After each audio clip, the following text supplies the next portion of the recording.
Dust of Snow is a poem written by Robert Frost. Robert Frost was an American poet.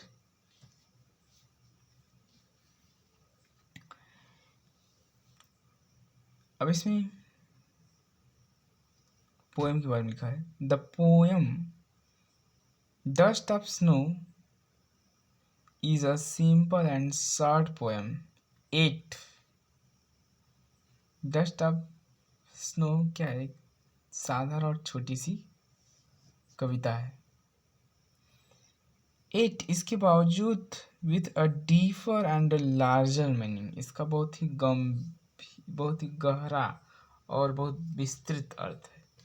The poet explain, कवि हमें बतलाना चाहता है, और Robert frost हमें बतलाना चाहते हैं how an act as petty as expressing snow on one's body.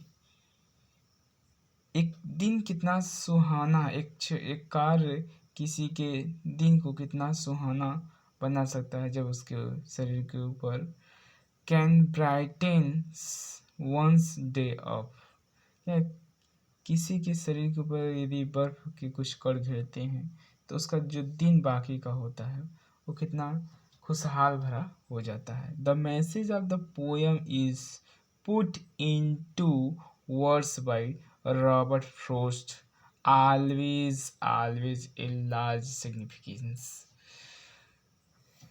अब इसमें हम देखते हैं डस्ट ऑफ स्नो का इस कविता में क्या कहा गया है। Dust of snow, the way a crow shook down on me the dust of snow from a hemlock tree।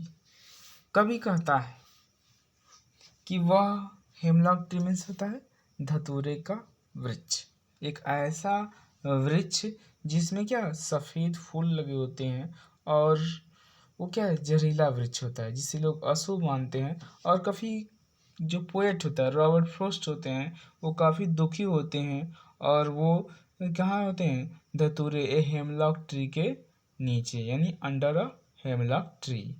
अब उसमें कवि कहता है the way a crow shook down on me the dust of snow from a hemlock tree। कवि अत्यधिक दुखी होता है, वह एक हेमलॉक ट्री के नीचे खड़ा होता है, दुखी पूर्वक होता है। और hemlock tree, on the hemlock tree a crow was sitting, and when he shook the branches of hemlock tree, the particle of snow fell on the poet Robert Lee's body. Then his heart is change has given my heart, इसमें लिखा है has given my heart a change of mood and saved some part of day I had rued। इसमें लिखा है कि कवि क्या होता है जब उसके रॉबर्ट फ्रोस्ट के यानी पोएट के ऊपर जो बर्फ के पार्टिकल घिरते हैं तो क्या होता है, जब बर्फ के पार्टिकल घिरते हैं तो जो उसका दुखी मन होता है, वह जो दुखी पूर्वक होता है, हैज़ गिवन माई हार्ट, उसका हृदय परिवर्तित हो जाता है। ए चेंज ऑफ मूड, उसकी मनोवृत्ति जो मनोदशा है वह दुखी से उसका बदल जाता है, उसकी जो दुख की भावना होती है वह समाप्त हो जाती है। And save some part of a day I had rued, और जो उसका दुख भरा सारा दिन था वह क्या होता है बच गया होता है, जो सारा दिन उसका दुखी पूर्वक में बीतने वाला होता है वह सेव हो जाता है, यानी कि सुरक्षित हो जाता है, वह उसका उपयोग कर लेता है और उसका खुशी पूर्वक वह जी लेता है। इसमें कवि के जब शरीर के ऊपर बर्फ के कण गिरते हैं तो वह क्या कहता है, उसका जो मनोवृत्ति है दशा है वह बदल जाती है, वह दुखी होता है। फिर जब बर्फ के कण उसके ऊपर गिरते हैं तो वह प्रसन्न हो जाता है, और उसके जो जीवन के जो उसके जो उस दिन के जो समय होते हैं वह बर्बाद होने से बच जाते हैं। इसमें देखते हैं फिर से, डस्ट ऑफ स्नो यानी कि बर्फ के कण यानी कि particle of snow. The way a crow कवि धतूरे के वृक्ष के नीचे खड़ा होता है, और हेमलॉक ट्री यानी कि धतूरे के वृक्ष के ऊपर एक कौवा बैठा होता है, जाड़े का समय होता है, और हेमलॉक ट्री के पत्तों और डालियों पर, जैसा कि दिख रहे हैं इस पे क्या है, स्नो के पार्टिकल हैं इन पत्तियों पर।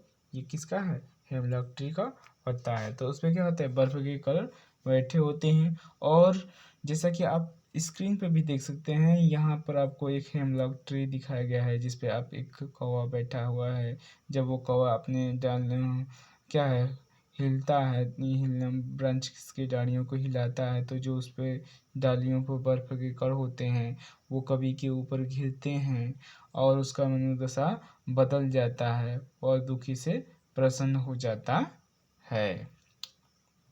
और जो वो उसका सारा जो दिन होता है वह दुखी पूर्वक बीतने वाला होता है, वह ऐसा नहीं बीतता है, वह बाकी के समय का उपयोग कर लेता है, यानी कि वह अच्छे से खुशी से जीने लगता है।